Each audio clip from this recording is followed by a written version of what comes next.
Hai, Assalamualaikum Puan. Selamat Malam. datang. Selamat pagi. Nama saya Farah. Hari ini saya kaunselor Puan pada hari ini. Puan okey ke duduk dalam bilik ni? Okey. Okey, selesa. Biasa. Okey. Puan F, hari ni rasa macam mana ya? Ada sakit-sakit sendi ke? Ke okey je? Hari ni Alhamdulillah rasa sihat je. Okey Sihat je. je, tak ada sakit-sakit Tak ada. Puan lepas ni ada apa-apa hal ke? Lepas ni ingatnya nak ke pasar. Oh, nak ke pasar. Okey, bagus. Puan, seperti yang sedia maklum, Puan ni di-refer sebab Puan ni ada masalah berat badan. Betul ke? Betul tu. Ada masalah berat badan Dah berapa lama ya? Lebih kurang dah 2 tahun jugalah. 2-3 tahun. Sejak lahir ke anak ke? Sejak melahirkan anak yang kedua. Berat saya Oh. bertambah-tambah. Okey. Puan juga ada osteoarthritis. Betul tu. Saya ada Ada osteoarthritis. Oh. Betul. Jadi tujuan Puan datang pada hari ini, Puan nak apa Nak turunkan berat badan ke? Nak maintain berat badan ke? Kalau boleh lah, saya kalau boleh nak turunkan lah berat badan saya sebab kan saya ada osteoarthritis ni. So Aha. bila berat badan tu bertambah, dia Hmm. susah saya nak bergerak. So saya Oh, harap faham, bila faham. saya counselling hari ni boleh dapat saya sesuatu lah untuk kurangkan berat badan saya. Okey, faham, faham. Okey, tak apa. Untuk kaunseling hari ini, saya akan cuba bantu Puan. Tapi untuk Puan sedia maklum, saya perlukan beberapa maklumat tentang diri Puan, terutamanya diet. Lepas kita dah dapat info, kita akan cuba kenal pastilah apa punca kepada masalah Puan ni. Boleh Puan? Boleh? Okey, nanti saya akan cuba cadangkan beberapa perkara yang Puan boleh buat, boleh lakukan untuk kurangkan masalah Puan lah. Sesi kaunseling ni mengambil masa lebih kurang 20 minit. Tak lama pun, lebih kurang 20 minit. Dan Puan jangan segan silu lah untuk kongsi masalah pemakanan Puan sebab benda ni hanya untuk simpan untuk kita dua je. Tak, dia confidential. Okey. Okay, Puan Faham, dah saya ready? faham. Ready. Ready. Okay, sebelum ni saya dah belik-belik medical record Puan. Okay, apa yang saya boleh ulas daripada medical record Puan, Puan punya total kolesterol normal. Okay. LDL kolesterol pun okay. LDL kolesterol normal. Cuma peratusan lemak Puan yang terlebih daripada normal. Puan sedia maklum ke benda ni?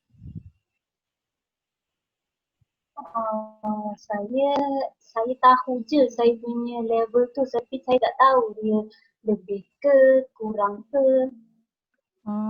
Okay.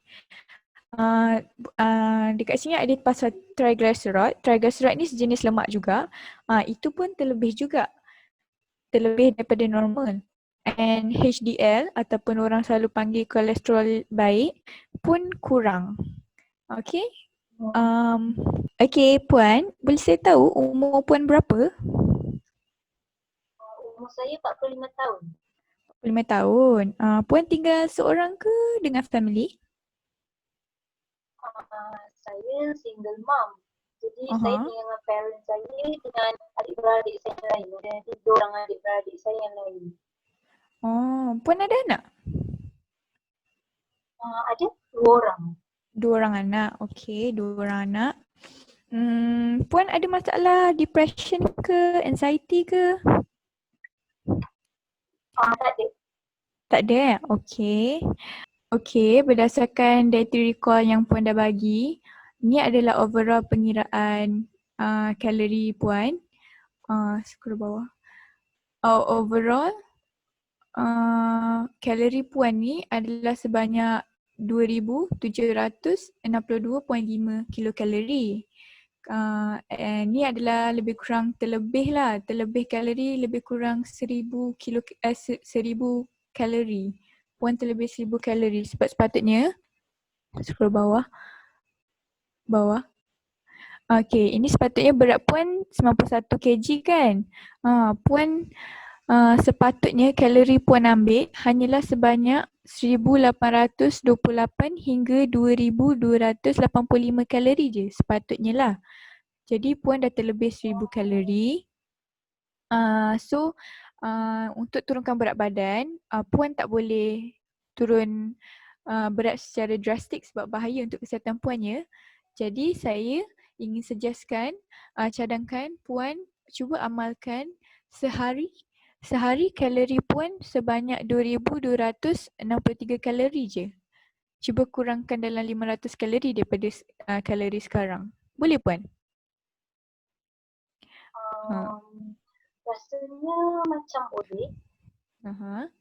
Okay. Puan boleh cuba amalkan dalam masa 3 ke 6 bulan ya.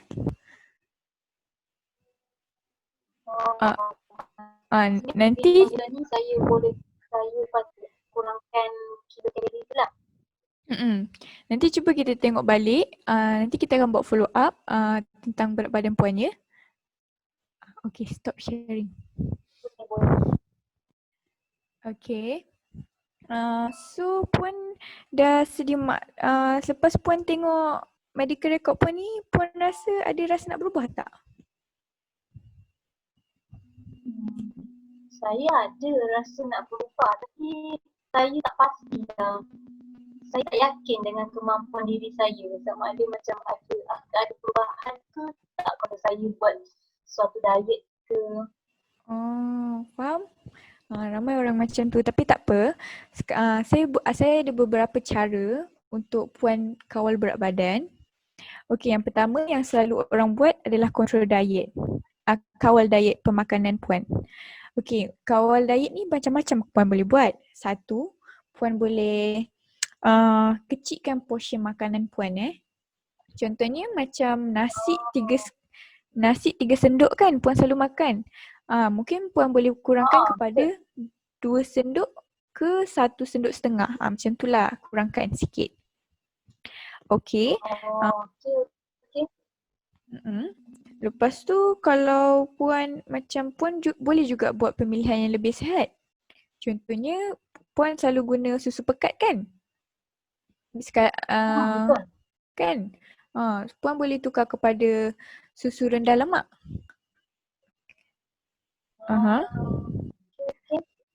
Lepas tu contohnya puan suka makan kari. Daripada kari tu banyak lemak tau puan. Puan boleh tukar kepada sup, makanan yang low calorie. Maksudnya kari tu kalau kari kan kita selalu masak guna santan. So saya boleh gantikan dengan apa santan? Daripada puan guna santan, puan boleh juga guna susu rendah lemak. Rasa dia sedap juga. Cuma kurang lemak. Dan lebih sihat. Selain tu, puan juga boleh ubah cara teknik masakan puan. Contohnya macam telur goreng. Daripada telur goreng tu, puan boleh jadikan telur rebus. Telur goreng dia guna minyak, so jadi ada lemak dekat situ. Overall, daripada dietary recall puan, saya boleh nampak puan ni memang suka manis, puan suka makanan berlemak, tapi puan kurang sayur dan buah. Jadi diet kali ni, diet puan adalah berfokuskan kurang gula, kurang lemak, tapi lebihkan sayur dan buah ya. Okey. Faham? Okey.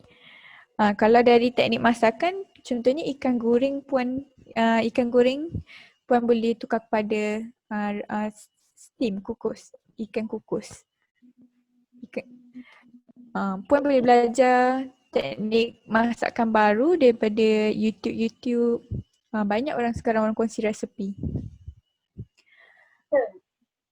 Okay, selain ubah diet, puan juga boleh tingkatkan physical activity puan. Kan puan boleh juga Rumah kan? tingkatkan physical activity puan tau. Walaupun Saya puan sui suruh rumah, mengemas rumah pun dikira exercise juga tau puan. baik. Contohnya puan boleh sambil menyapu boleh stretching ke, ataupun puan boleh bercucuk tanam, gardening. Itu pun dikira exercise disebabkan puan ada memandangkan puan ada osteoarthritis. Jadi jika puan tengah exercise and then tiba-tiba sakit, tak apa, puan jangan paksa ya sebab takut makin teruk osteoarthritis puan. Jadi tapi puan masih boleh exercise. Contohnya puan boleh like slow walk, boleh yoga ke, stretching, yang boleh exercise yang boleh meningkatkan flexibility puan tau. Selain tu, puan boleh juga uh, puan ada ambil alkohol ke? tak ada. Oh, tak ada. Okey, tak apa. Okey, kita boleh teruskan. Puan tadi ada cakap kan puan nak berubah tapi puan tak yakin, betul tak? Betul. Okey, ini adalah normal. Tapi lepas saya dah terangkan intervention ni, puan masih kurang yakin ke? Lepas saya dah dengar sedikit penjelasan, saya Mhm. punya keyakinan tu dah meningkat sikit. Saya rasa macam mungkin saya boleh cuba cara-cara yang Puan cakap tadi tu. Bagus. Apa ni? Syikin kalau Puan F ada macam rasa takut contohnya puan dah diet, lepas tu puan rasa macam ada cheat day. Puan ada termakan manis ke, termakan lemak ke. It's okay. Puan jangan rasa give up sebab benda tu normal. Nama dia relapse. Relapse tu normal. Tapi yang penting puan jangan give up. Kalau puan terrelapse, apa yang puan kena buat is restart balik diet tu. Jangan rasa gagal. Puan jangan stop. Faham. Teruskan je diet. Saya perlu uh, teruskan semangat saya lah. Maksudnya jangan Mm-mm. give up terlalu awal bila satu Mm-mm. failure tu anggap tu dah kemulaan kegagalan. Saya patut Betul. restart balik. Okay, Betul. faham. Lagipun, memandangkan puan ada osteoarthritis, dia boleh menerukkan lagi kalau puan ada masalah berat badan. Sebab nanti badan puan kena tampung beban yang lebih berat. Sendi puan tak berapa nak kuat sekarang ni. Jadi, mungkin puan boleh tambahkan makanan seperti kalsium ke. Kalsium ni boleh dapat dalam susu. Susu, cheese ke. uh, ma- macam omega 3. Omega 3 pun elok juga untuk sendi dan juga protein untuk menguatkan sendi puan ya. Faham. Protein ni Saya macam patut seafood. tingkatkan pengambilan susu. Betul. Kalau protein ni ada dalam daging, makanan laut, banyak protein yang puan boleh ambil lah. Kalau puan dapat turunkan berat badan, puan bukan saja dapat kurangkan osteoarthritis puan ni, puan juga boleh kurangkan risiko untuk penyakit lain. Puan kan ibu tunggal. Jadi kalau puan sakit nanti susahlah anak-anak kan. Betul, sebab anak-anak bergantung dekat saya kan. Nanti kalau puan sakit susah diorang. Jadi puan dah jelas lah betapa pentingnya turun berat badan untuk kesihatan puan.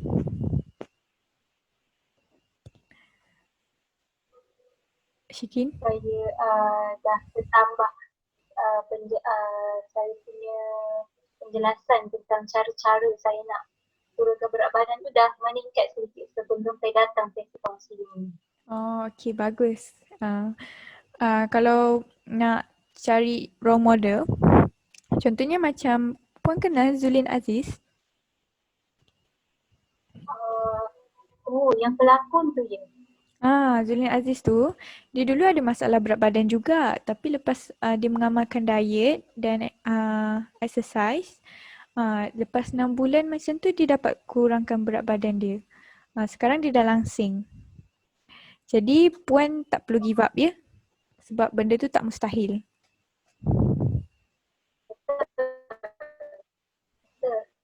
Hmm. Okey. Jadi saya nak ringkaskan balik. Okey, hari ni tujuan Puan nak kawal berat badan kan? Jadi apa yang perlu Puan lakukan? Perlu ubah diet Puan kepada kurangkan gula, kurangkan lemak dan lebihkan sayur dan buah-buahan ya. Dan Puan Okey, juga baik. Saya akan cuba. Puan juga perlu exercise lebih ya. Okey, Puan ada apa-apa pertanyaan? Ada yang macam tak faham, tak pasti ke?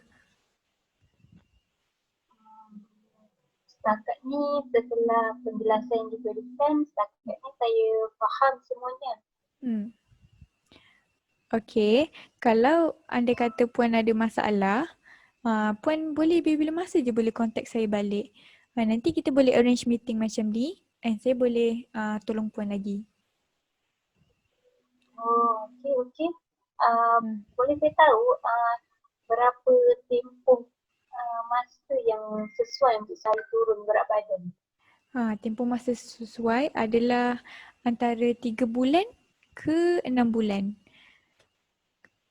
Tapi kalau dalam tempoh tu Puan tak turun berat badan, jangan sedih. At least Puan kena tengok yang Puan tak naik berat. Berat maintain. Itu pun dah okey. Dah kira okey. Oh, faham, faham. Okey. Jadi uh, saya nak ucap terima kasih lah sebab Puan sudi berkongsi masalah dengan saya. Saya harap saya dapat membantu, nasihat saya ni membantu Puan lah ya. Sangat membantu sebab sebelum ni saya daripada tak pasti yang saya boleh lakukan, tapi lepas sesi kaunseling saya rasa saya lebih yakin dan bersemangat nak cuba cara-cara yang diberikan tadi. Oh, okey. Okey, kalau dah tak ada apa-apa, um, bolehlah sampai sini je. Okey, Kita terima boleh jumpa kasih. lain kali ya.